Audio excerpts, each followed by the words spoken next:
3 mois seulement que Gwendoline a accouché de son fils Liam, 3 mois durant lesquels elle et son mari le nourrissent au biberon, comme ils l'ont toujours fait avec leurs enfants. Liam est le 4e, alors ils ont l'habitude.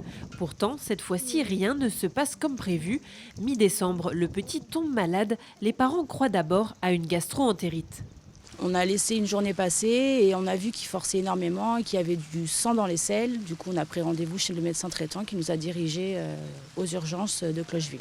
Ils lui ont donné une solution réhydratante et on est rentré à la maison.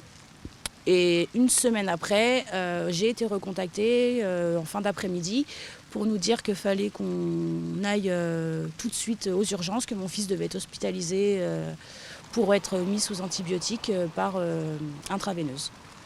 Substance bactérienne détectée, Liam doit passer une nuit à l'hôpital Clocheville avant d'être hospitalisé toute la semaine à domicile. Une contamination qui arrive au moment du rappel de plusieurs lots de la marque Gigose de Nestlé.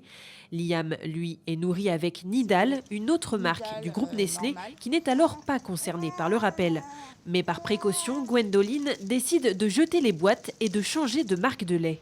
Au bout d'une semaine, oui, il finissait ses bibes sans régurgiter la moitié, les selles sont revenues normales, il faisait 1, 2 fois, pas plus.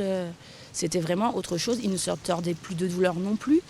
Bizarrement, depuis que moi j'ai changé de lait et que je l'ai dit à mon médecin traitant, tout est revenu normal.